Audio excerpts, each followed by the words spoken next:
Good. Right, well, I'll take my notes then. Thank you. Hi everybody, I'm very excited to be here today and to kick off Digital Adelaide for 2023. Nothing like being first cab off the rank. My name is Danielle, I'm from the Adelaide Airport, and I'm going to talk to you today about unlocking our customer insights and the work that we've been doing at Adelaide Airport to get to know our customers and to engage with them. So literally thousands of people walk through the Adelaide Airport doors every day, and historically we didn't know a thing about them. This surprises a lot of people given the amount of information that you need to provide when you purchase a flight, but all of that information when you're booking the ticket, when you're checking in at the airport, that's all held by the airline. So that's the airline's data and their information, and it's not shared with us. So we at Adelaide Airport put the customer at the centre of everything that we do, and we thought that there is value in getting to know our customers and being able to engage with them on a personal level, being able to receive feedback from them as well and seeing what it is that they did and didn't like with the airport so that we could better shape our products and services to meet their needs. There are a lot of perceived pain points with air travel, and we're aware that getting through the airport can be one of them. So we look at the entire customer journey from their door to their destination and see what can we do to make that passenger experience more seamless. So if we look at the customer journey, we can break it into 4 fairly clear segments: the planning and booking phase of the travel, getting to and from the airport, once you're at the airport, so you're inside the terminal, and then once you're at your destination. Our first opportunity to engage with our customers is in the getting to and from the airport space. And this is purely because of car parking. So Adelaide Airport owns and operates the on-site car parking at the airport. A large portion of our passengers use it, and it was the biggest area where we knew we could affect the most change and gain the most insights into our customers. So we launched online car park bookings about 5 or 6 years ago. It's given us the ability to see when passengers are travelling. We also ask reason for travel and destination, so we're starting to get that information, where they're travelling and when, and for what purpose. Is it business, is it leisure, which helps us to define what their needs are. Oh, cheers. I think it was just water, but I'm not sure. Launching online bookings also enabled us to unlock dynamic pricing. So historically, drive-up car parking is very much a static rate. That doesn't change depending on the day or the time of the day that you're there. But by unlocking dynamic pricing, we're able to find those peaks and troughs and reward our customers for travelling in off-peak periods with discounts. We now have 200,000 South Australian residents on our database who we speak to on a weekly basis, and they have access to our promotional offers and discounts and all of that information about how they can make the most out of parking with Adelaide Airport. It also enabled us to survey our customers and to get some of that insight into what they liked and what they didn't like. We have an ongoing NPS survey that is sent out after people have completed their travel. This is reviewed by our customer service team daily, and it's benchmarked by us monthly. So it enables us to gain insights into pain points in the journey.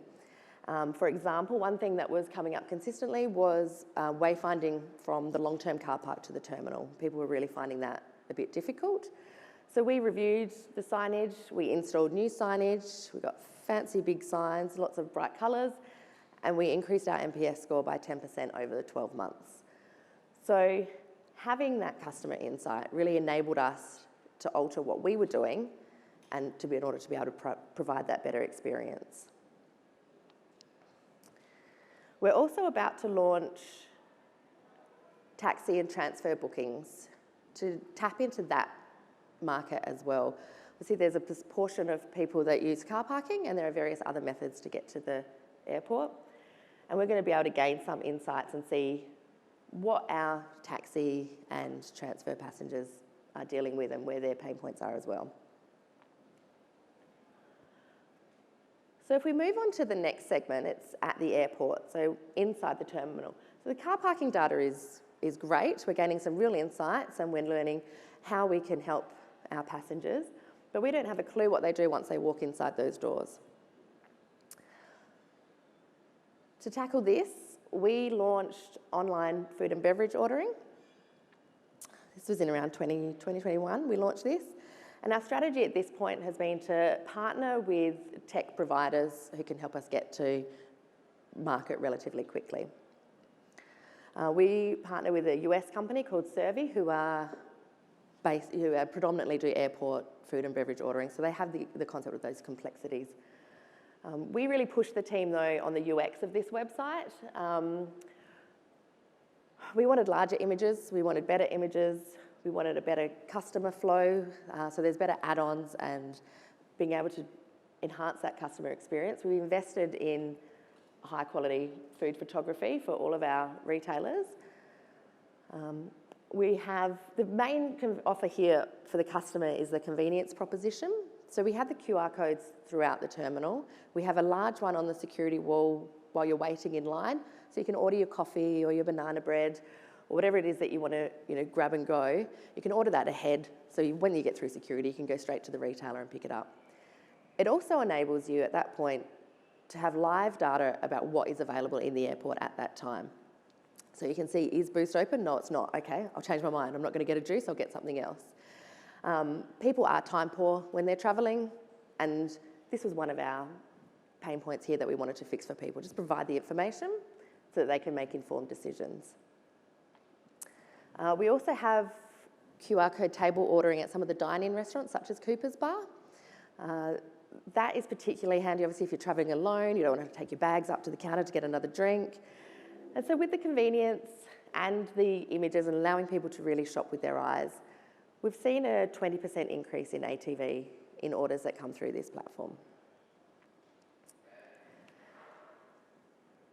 Engaging with our customers at this point has obviously also enabled us to understand their food and beverage and their retail needs and wants, and are we meeting those?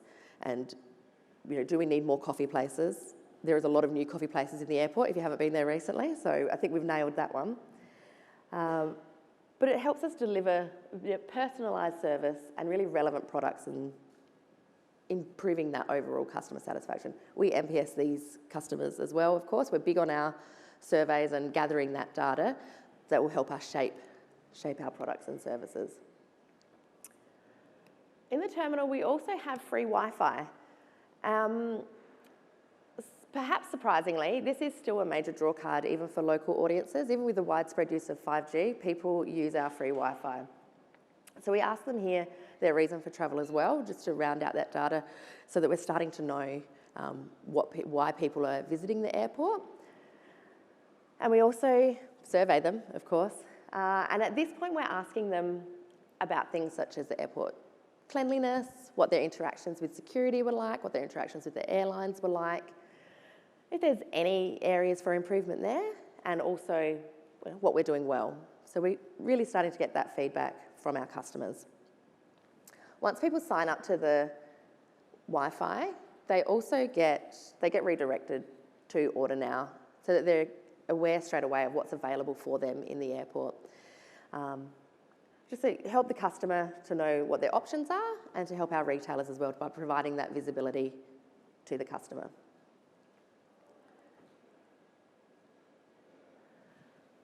So if we move on to the next segment, it's in destination.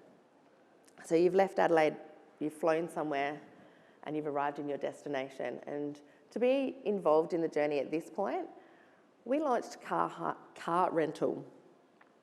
So you can search and book car rental, compare prices across Australia and even globally. So this provides our customers a peace of mind and removes any concerns if they have, if they're booking in a foreign country with a foreign currency, if they're going somewhere where they don't know the brands. It enables them to book with a brand that they know and trust. And we partnered with a major aggregator here, so we've got very competitive pricing. and we know that we can provide our customers with a great experience. We also use this because this as well, obviously people who travel to Adelaide can book their car hire in Adelaide. So it's opened up that segment of our audience as well, so our arrivals and how they're using the airport. In this space, we'll launch transfers, taxis, public transport. So you arrive in Heathrow and you've already booked your Heathrow Express ticket through Adelaide Airport before you even think about departing. So back at the start of the journey is the final piece of the puzzle, which is the planning and booking travel, and it's a big one. It was really interesting to us because it will enable to gain insights into our customers at a much earlier phase of the journey. Car parking is predominantly booked 3 days to a week in advance. Obviously, our internal activity is on the day of travel, so we've got really short lead times in our data and knowledge. So we looked at a few options for planning our travel, one of which would just be to put a simple widget on the website at booking.com or expedia.com, or to go all in with a full service travel platform, which is ultimately what we chose because we thought if we're going to do this, we want to help our customers as much as possible. We want to gain the insights and their feedback and provide them with the best service. So for this one, we've partnered with a company called Traveller, who are based out of Melbourne. It was important for us at this point to pick a company that was Australian-based, just so that they were aware of the market travel demands in this. If we partnered with somebody in the Northern Hemisphere, their seasons are all out of whack. They don't necessarily know that Australians are all about travelling to Bali right now, whereas we all know this. So launching this, you can book flights, accommodation, activities. We've got package deals such as your 5 nights in Bali with some drinks included and your massage. It also enables us to offer our customers things that they can't get elsewhere, such as the parking voucher. That's a product we own. We can incorporate that in a package. We'll also be incorporating things like lounge passes for international flights. And so it provides our customers with that full service experience. We also have, obviously people can opt in to receive information about this. So we're, again, building our knowledge of our customer. Our website data usage alone for this platform shows us when people are thinking about travelling and how far in advance they're planning. So if they're searching for flights in September and where they're looking at travel. And that intelligence and insights is used by our aeronautical team to work with the airlines to get new routes and flights to South Australia. So we're really using that. This is what the people want. These are our people. They want these flights. Let's work with the airlines to get more direct routes out of Adelaide.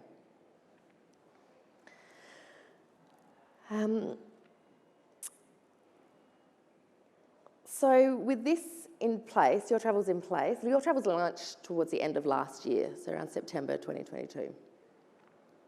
With this in place, we're really starting to build out our customer profiles here. We can see clear behavioural trends, we can see market segments, market changes, what's happening over time. We measure the customer lifetime value at each of these segments, and we use this to shape our priorities and our activities. We want to deliver a more personalised experience to our customers, and we use this information to help them. So what's next? In the pipeline, we have lounge access and fast security access, being able to book that through the website, being able to book specialty retail and duty-free, so you can click and collect at the airport. We want to look at special offers that are personalised to you based on your interests, letting you know about disruptions before you arrive at the airport. A lot of our customers only know about disruptions when they arrive at the doors, and that can be a bit frustrating. We've got valet launching, we've got journey management, and we will continue to build on this and add innovative and enhance. We're constantly looking at ways to innovate this, and our ultimate goal is to make travelling through the airport as easy as possible and to facilitate it in a very connected way. And we're well on the track to doing that. I'm done.